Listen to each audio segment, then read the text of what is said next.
Hi, friends.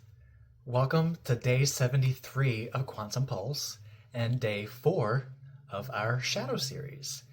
We're going to talk about relationships, whether romantic, familial, friendships, or even strangers. They're some of the greatest spiritual teachers that we have. They mirror back the parts of ourselves that we might not be fully aware of.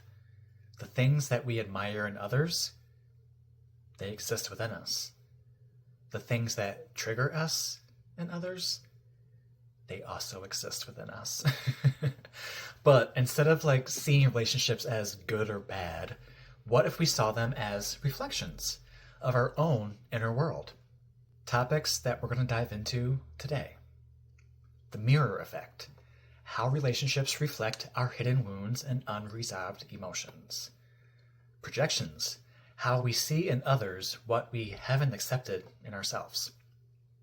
Attraction and wounding. Why we attract certain people based on our own unhealed shadows.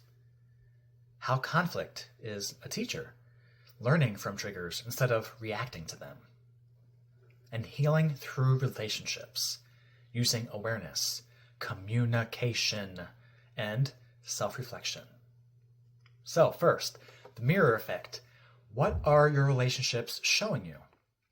Have you noticed that the same types of people or situations seem to keep showing up in your life? That's not an accident. Triggers show us where we need healing. If someone's actions or words stir up strong emotions, ask yourself, is this really about them? Or is this a wound that I've been avoiding? Patterns.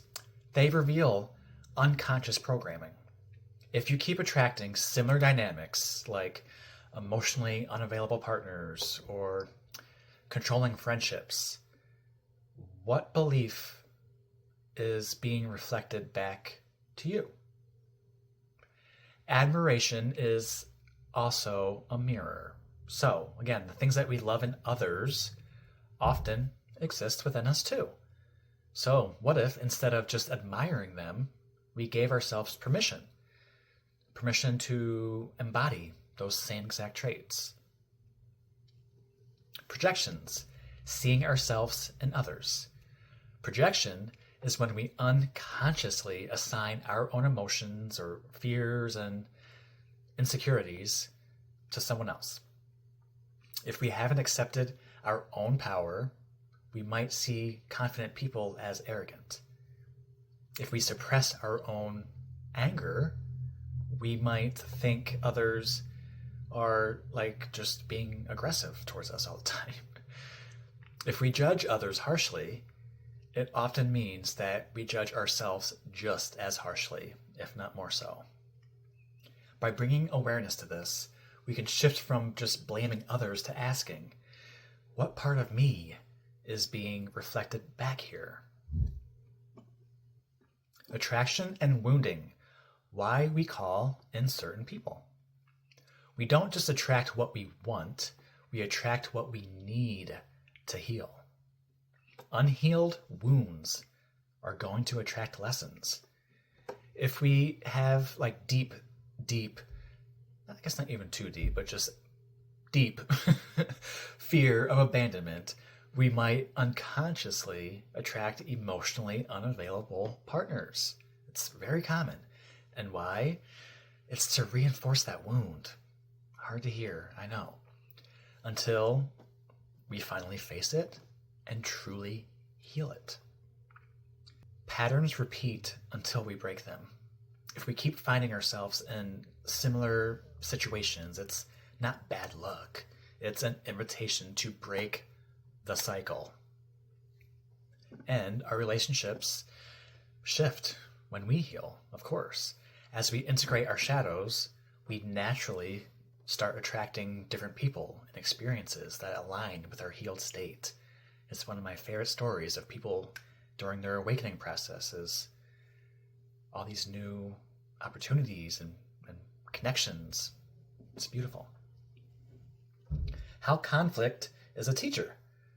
Triggers can be used as an opportunity for growth. Hear me out. Instead of viewing relationship struggles as problems, what if we saw them as invitations for healing? Every argument is a chance to understand yourself better. Instead of reacting, pause and ask, why? Why does this bother me so much? Not all triggers are bad, by the way. Sometimes they can show us things that we truly deeply care about. If something upsets us, it might be highlighting an unmet need or a suppressed part of ourselves. So choosing self-awareness over defensiveness transforms relationships. Instead of proving a point, can we just get curious about what's really happening beneath the surface? Maybe. And finally, healing through relationships, awareness, communication, and self-reflection. The beauty of relationships is that they don't just reveal all the wounds and all the bad stuff, of course. They also offer a path to healing them. When we become aware of our patterns, we can choose to respond differently. Simple, right? Here's some ways. Awareness. Recognizing how our shadows show up in relationships is the first step. Instead of falling into old cycles, we can start asking, what is this relationship teaching me? Communication is key. Healing happens when we express ourselves with honesty and vulnerability. Instead of projecting blame, we can say, when this happens, I feel fill in the blank. I think this might be coming from fill in the blank. Self-reflection. Every relationship is an opportunity to grow. If we reflect on past patterns, we can spot where we still need validation, avoiding discomfort, or recreating old wounds. Unnecessary. The key? Healing doesn't mean we need perfect relationships.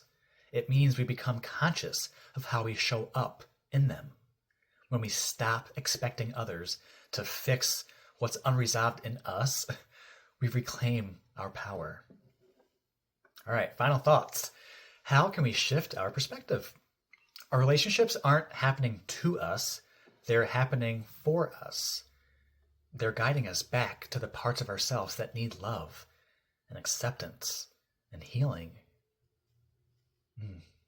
So, what's one relationship that's been a major teacher in your life? Let's talk about it in the comments, please. And next up, child healing, reconnecting and reparenting ourselves.